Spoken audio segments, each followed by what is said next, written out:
Iran और Israel की दोबारा जंग स्टार्ट हो सकती है। इजराइल की एक वेबसाइट है जेफीड, जिसमें आईडीएफ के ऑफिशियल्स ने बिल्कुल क्लियरली लिखा हुआ है कि बहुत जल्द we are preparing for the second round. हम लोग सेकेंड राउंड की तैयारी कर रहे हैं। दोस्तों, इस जो पोस्ट हुआ है इससे ये साफ साबित हो रहा है कि इजराइल पूरी तरह तैयारी कर रहा है ईरान पर दोबारा हमले करने की, और ईरान के ऑफिशियल्स ने भी ये कह दिया है कि वी आर रेडी, हम लोग भी तैयार हैं। और इसकी मेन वजह दोस्तों ये है कि ईरान जो वेपन बाय कर रहा है चाइना से, जैसे कि अभी उसने कुछ जेट्स बाय करे, अब वो कुछ मिसाइल बाय कर रहा है सरफेस टू सरफेस मार करने वाले, इससे इजराइल बहुत ज्यादा परेशान है और वो नहीं चाहता कि जो एयर डिफेंस सिस्टम है ईरान का वो मजबूत हो।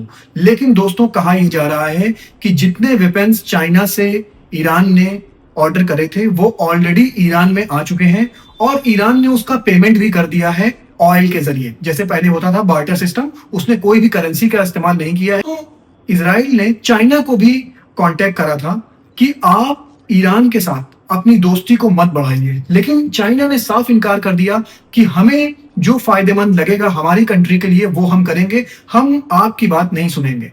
इसलिए अब इजराइल दूसरी जंग की तैयारी कर रहा है, जिसमें वो क्या कर सकता है कि ईरान के ऊपर दोबारा हमला कर सकता है।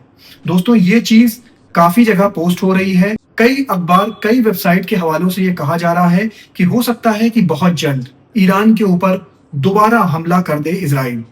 अब दोस्तों, मैं आपको लेके चलता हूं अमेरिका के डोनाल्ड ट्रंप और रशिया के पुतिन की जो मीटिंग हुई है उसकी न्यूज की तरफ। दोस्तों, अलास्का में पुतिन और अमेरिका के डोनाल्ड ट्रंप की मीटिंग हुई। इस मीटिंग में बहुत सी बातें डिस्कस हुई, जिसमें मेन बात ये थी रशिया की जंग चल रही है, उस जंग को खत्म करा जाए। इस वजह से डोनाल्ड ट्रंप ने पुतिन से भी बात करी, और पुतिन से बात करने के बाद जब वो अमेरिका लौटे तो उन्होंने फौरन जेलेंस्की को कॉल किया और ये बात उन्होंने अपने ट्विटर हैंडल पे बताई।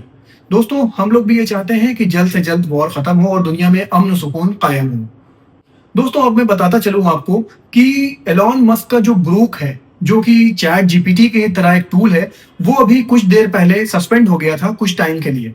और जब उससे एक यूजर ने पूछा कि ग्रुप तुम क्यों सस्पेंड हो गए थे, तो उसने कहा वो इजराइल के खिलाफ बोल दिया था कि इजराइल जेनोसाइड कर रहा है गाजा में, जिसकी वजह से मुझे सस्पेंड कर दिया गया था। इस पे इलॉन मस्क ने कहा कि ग्रोक को नहीं पता कि वो क्यों सस्पेंड हुआ था, और ये बात जो ग्रोक कह रहा है ये एक मैल फंक्शन है। लेकिन आप लोग दोस्तों जानते हैं कि ये जो एआई बोर्ड ग्रोक है ये हमेशा सच बोलता है, और इस बार भी उसने सच ही बोला होगा। दोस्तों, ऐसे ही अपडेट न्यूज के लिए मेरे चैनल को सब्सक्राइब करिए, और अगर मेरी न्यूज आपको पसंद आती है तो इसे अपने दोस्तों के साथ शेयर करिए, ताकि उनको भी पता चल सके कि दुनिया में और मिडिल ईस्ट में क्या चल रहा है। शुक्रिया दोस्तों।